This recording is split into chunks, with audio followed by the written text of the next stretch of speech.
my friends.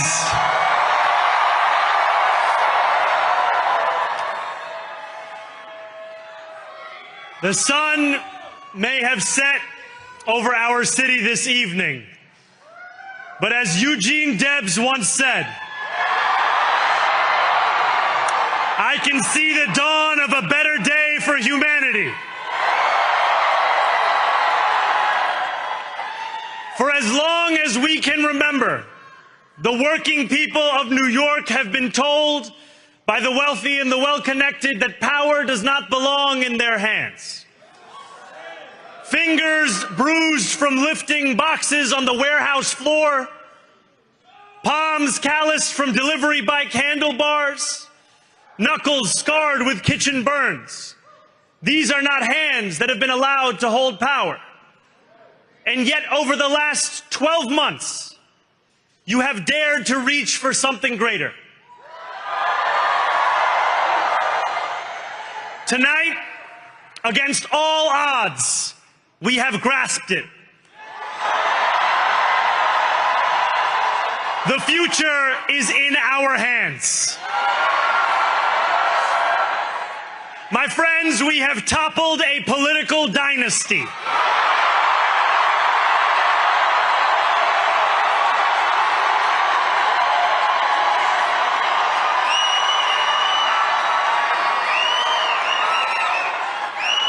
I wish Andrew Cuomo only the best in private life. But let tonight be the final time I utter his name as we turn the page on a politics that abandons the many and answers only to the few.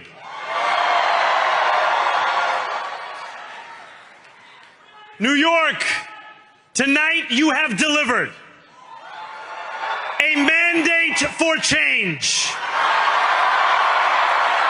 a mandate for a new kind of politics, a mandate for a city we can afford,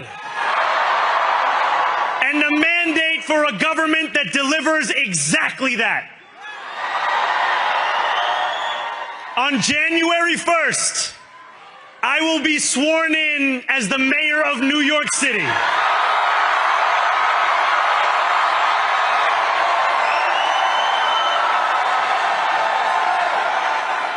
And that is because of you. So before I say anything else, I must say this. Thank you. Thank you to the next generation of New Yorkers who refused to accept that the promise of a better future was a relic of the past. You showed that when politics speaks to you without condescension, we can usher in a new era of leadership. We will fight for you because we are you. Or as we say on Steinway, ana minkum wa ilaykum.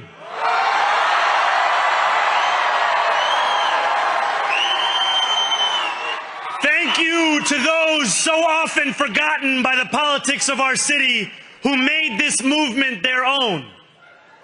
I speak of Yemeni bodega owners and Mexican abuelas, Senegalese taxi drivers and Uzbek nurses,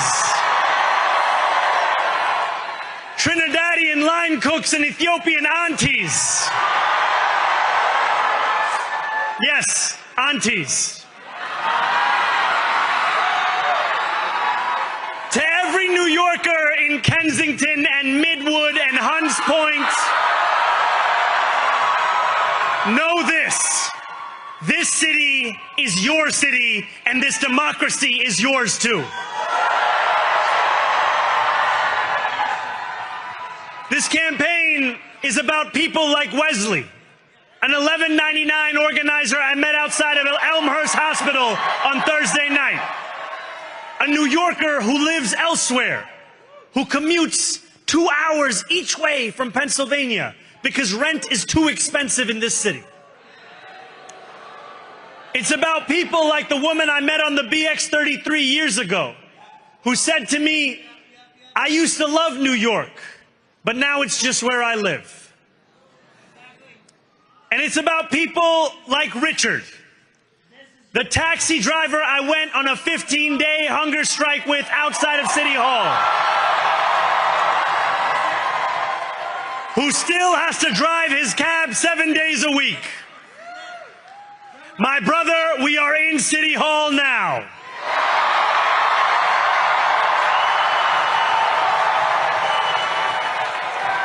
This victory is for all of them, and it's for all of you. The more than 100,000 volunteers who built this campaign into an unstoppable force. Because of you, we will make this city one that working people can love and live in again. With every door knocked, every petition signature earned, and every hard-earned conversation, you eroded the cynicism that has come to define our politics. Now, I know that I have asked for much from you over this last year. Time and again, you have answered my calls. But I have one final request. New York City, breathe this moment in. We have held our breath for longer than we know. We have held it in anticipation of defeat. Held it because the air has been knocked out of our lungs too many times to count. Held it because we cannot afford to exhale. Thanks to all of those who sacrificed so much, we are breathing in the air of a city that has been reborn.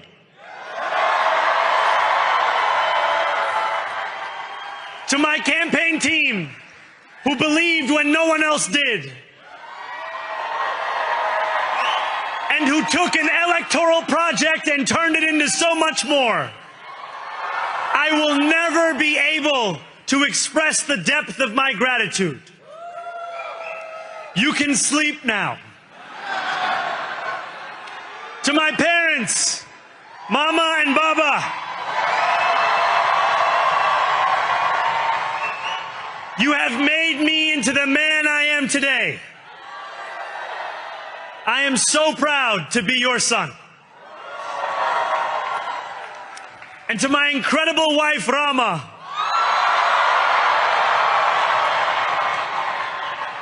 Hayati, there is no one I would rather have by my side in this moment and in every moment.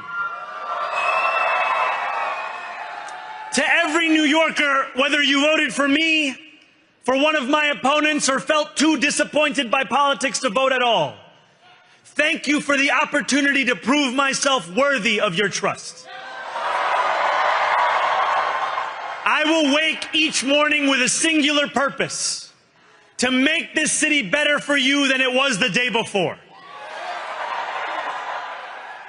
There are many who thought this day would never come, who feared that we would be condemned only to a future of less, with every election consigning us simply to more of the same. And there are others who see politics today as too cruel for the flame of hope to still burn. New York, we have answered those fears. Tonight we have spoken in a clear voice. Hope is alive. Hope is a decision that tens of thousands of New Yorkers made day after day, volunteer shift after volunteer shift, despite attack ad after attack ad. More than 1 million of us stood in our churches, in gymnasiums, in community centers, as we filled in the ledger of democracy. And while we cast our ballots alone, we chose hope together. Hope over tyranny. Hope over big money and small ideas. Hope over despair. We won because New Yorkers allowed themselves to hope that the impossible could be made possible. And we won because we insisted that no longer would politics be something that is done to us. Now it is something that we do.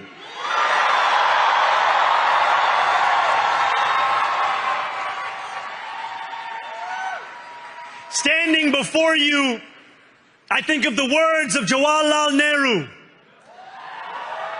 A moment comes but rarely in history when we step out from the old to the new, when an age ends and when the soul of a nation long suppressed finds utterance. Tonight we have stepped out from the old into the new. So let us speak now with clarity and conviction that cannot be misunderstood about what this new age will deliver and for whom. This will be an age where New Yorkers expect from their leaders a bold vision of what we will achieve, rather than a list of excuses for what we are too timid to attempt. Central to that vision will be the most ambitious agenda to tackle the cost of living crisis that this city has seen since the days of Fiorella LaGuardia.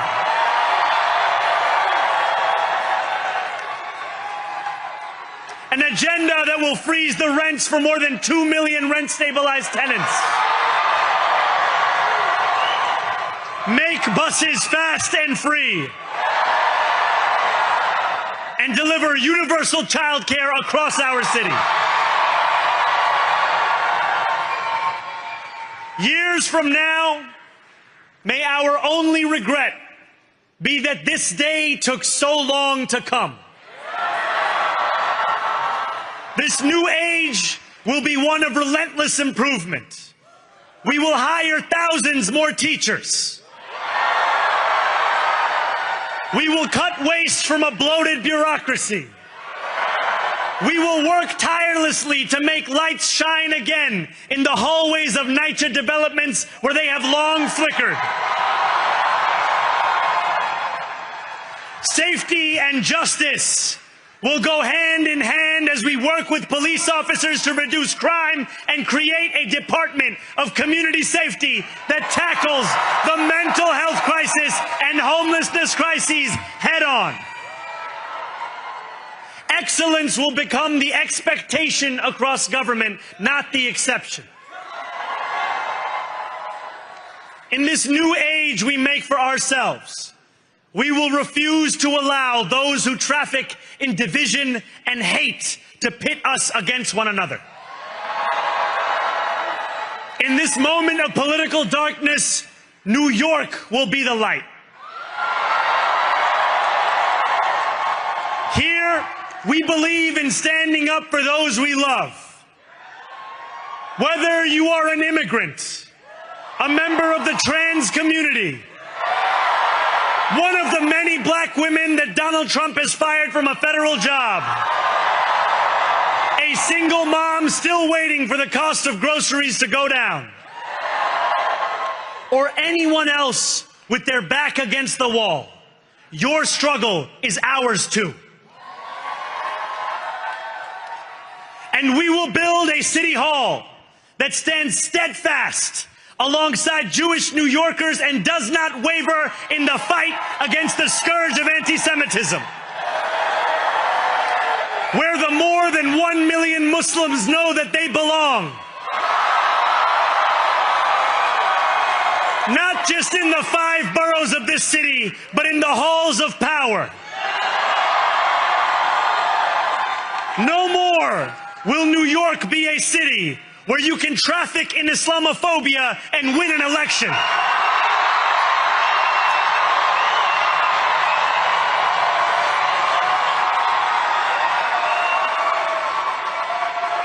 This new age will be defined by a competence and a compassion that have too long been placed at odds with one another. We will prove that there is no problem too large for government to solve and no concern too small for it to care about. For years, those in City Hall have only helped those who can help them. But on January 1st, we will usher in a city government that helps everyone.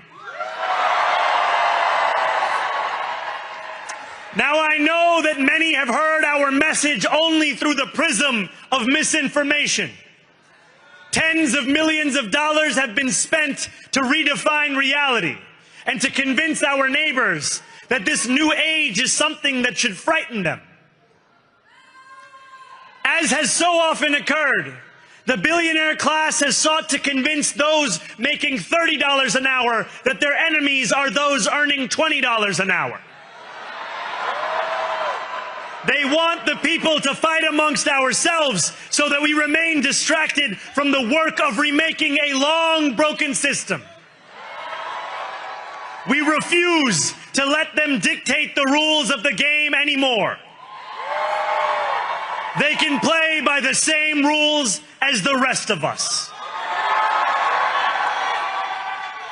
Together, we will usher in a generation of change.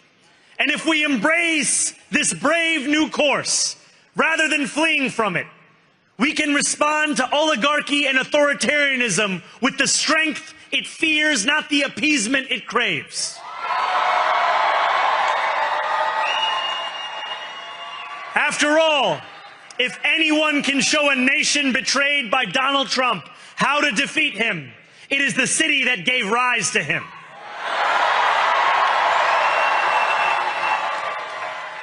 And if there is any way to terrify a despot, it is by dismantling the very conditions that allowed him to accumulate power. This is not only how we stop Trump, it's how we stop the next one. So Donald Trump, since I know you're watching, I have 4 words for you. Turn the volume up.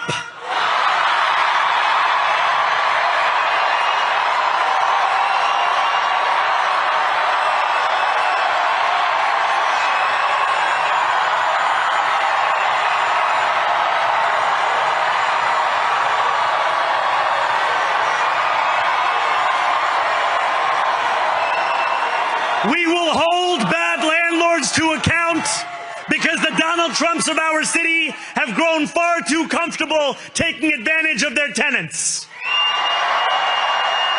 We will put an end to the culture of corruption that has allowed billionaires like Trump to evade taxation and exploit tax breaks. We will stand alongside unions and expand labor protections because we know, just as Donald Trump does, that when working people have ironclad rights, the bosses who seek to extort them become very small indeed. New York will remain a city of immigrants, a city built by immigrants, powered by immigrants, and as of tonight, led by an immigrant.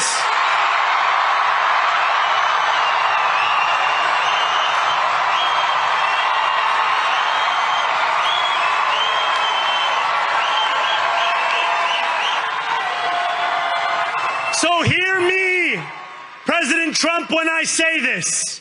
To get to any of us, you will have to get through all of us.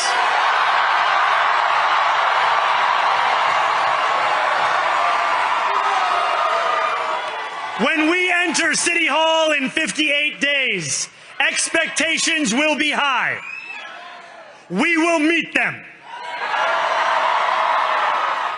A great New Yorker once said that while you campaign in poetry, you govern in prose.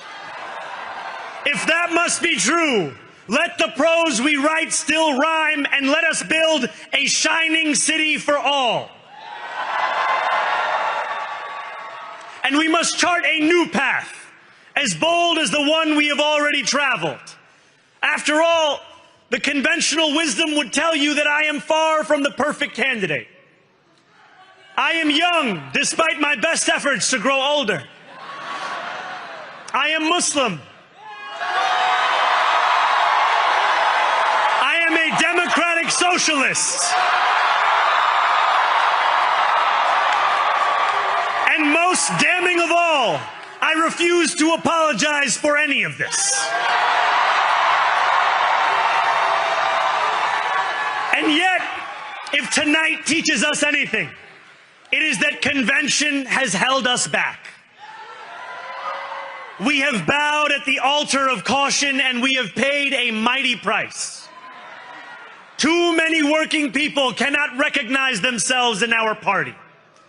And too many among us have turned to the right for answers to why they've been left behind. We will leave mediocrity in our past. No longer will we have to open a history book for proof that Democrats can dare to be great. Our greatness will be anything but abstract. It will be felt by every rent-stabilized tenant who wakes up on the first of every month, knowing the amount they are going to pay hasn't soared since the month before. It will be felt by each grandparent who can afford to stay in the home they have worked for, and whose grandchildren live nearby because the cost of childcare didn't send them to Long Island. It will be felt by the single mother who is safe on her commute and whose bus runs fast enough that she doesn't have to rush school drop-off to make it to work on time. And it will be felt when New Yorkers open their newspapers in the morning and read headlines of success, not scandal. Most of all, it will be felt by each New Yorker when the city they love finally loves them back. Together, New York, we're going to freeze the... Together, New York, we're going to make buses fast and... Together, New York, we're going to deliver universal... Let the words we've spoken together, the dreams we've dreamt together, become the agenda we deliver together.